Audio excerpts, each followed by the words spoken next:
What is going on, everyone? I hope you are all having a fantastic day. So, you might remember that just a few days ago on Monday, I said that the Senate and the House of Representatives will set to meet on Monday to start debating on the next round of stimulus checks. But surprise, surprise, as you may have heard, the House of Representatives decided at the last minute to delay their return to Washington, probably due to continued concerns around the virus. And while Congress is comfortably sitting at home earning their six-figure salaries, millions of Americans are quickly running out of money and are beginning to see serious repercussions as a result. And look, I try to keep my head out of politics as much as possible, but I can see the frustration building, and I really do think it's warranted. So today, I want to give you an update on what is going on and give you a realistic outlook on what we can expect down the road so that you can be financially prepared. Let's jump right into it. So while everyone and their mother seems to be posting content on what is going to happen, let's be honest, there is really no plan right now and just a whole lot of proposed bills. So let's focus on what we do know for sure. At the moment, 30 million Americans have filed for unemployment, many individuals still haven't received their first stimulus check, and countless small and large businesses are now starting to file for bankruptcy, which is not just bad for them, but obviously bad for their employees. And look, that all is bad news, and it is important to stay informed, but most people were wondering when the next stimulus check will arrive, since, let's be honest, $1,200 was nice, but really that can only go so far, and the American people need more help now.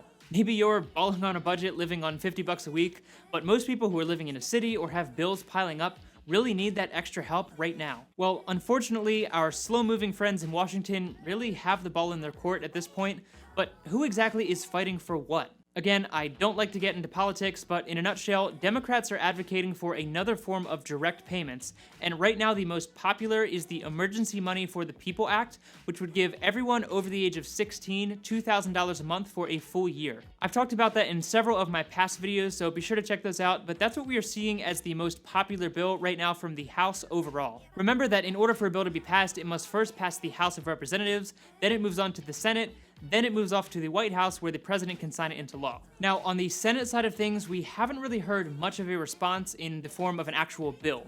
Last week, Senator Ted Cruz did propose what he is calling Patriot Pay, which is very similar to the hazard pay that was proposed a few weeks ago by Senator Chuck Schumer on the other side of the aisle.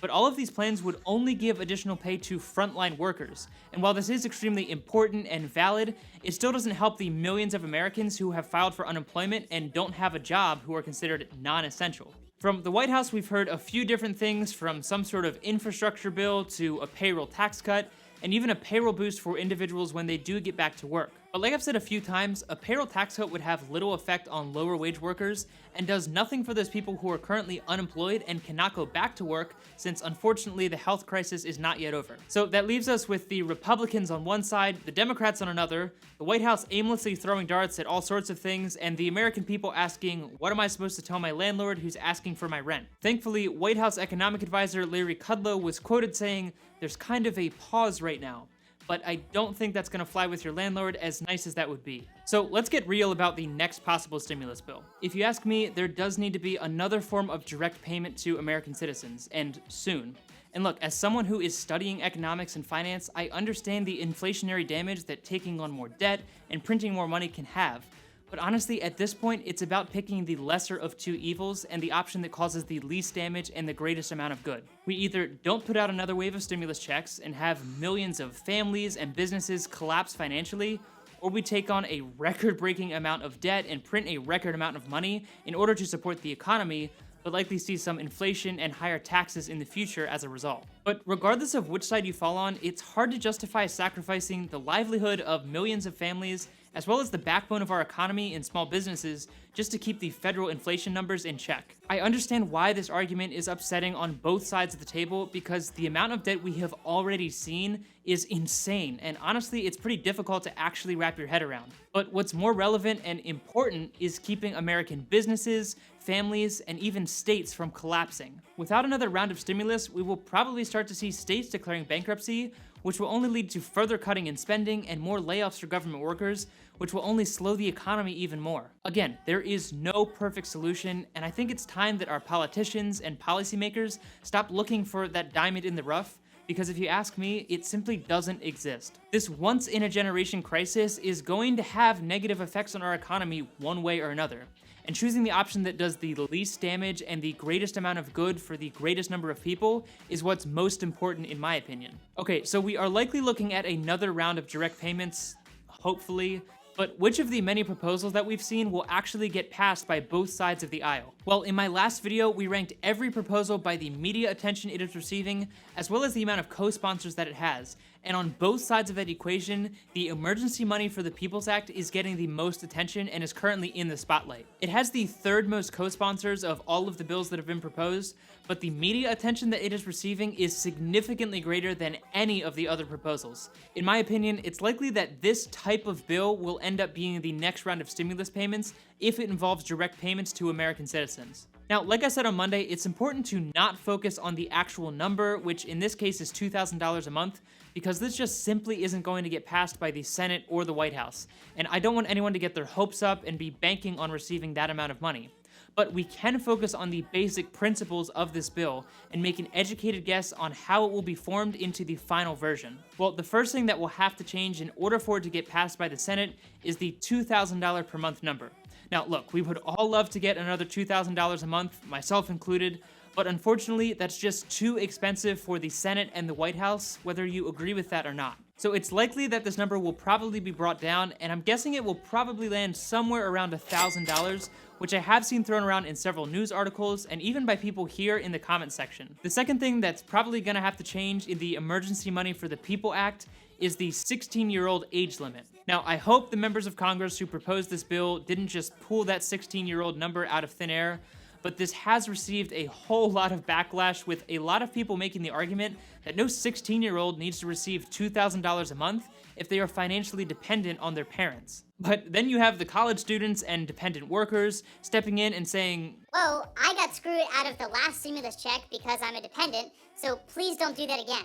And honestly, that's a valid argument, because I myself have a lot of friends who did not receive their last stimulus check because they are claimed as a dependent, even though for the most part they are financially responsible for themselves. So if you ask me, that age will probably have to be compromised on somewhere in the higher teens or mid-20s in order for it to make some justifiable sense. Both of these changes will help bring down the overall cost of this kind of bill, and hopefully will make it more appealing to the Senate and the White House, who at the moment is hesitant to send another round of direct payments. Now, as far as the timeline, I'm gonna be honest with you, we just don't know, and anyone who says they do know is just pulling a number out of thin air. The Senate is back in Washington and has been working, but with the House of Representatives still on absence with no definitive date of returning, it's impossible to accurately predict when anything like this could actually get passed. Let's just hope that when the House does return, they come ready to work, and ready to work efficiently on both sides of the aisle. It's time that both sides put down their political differences that constantly slow down the lawmaking process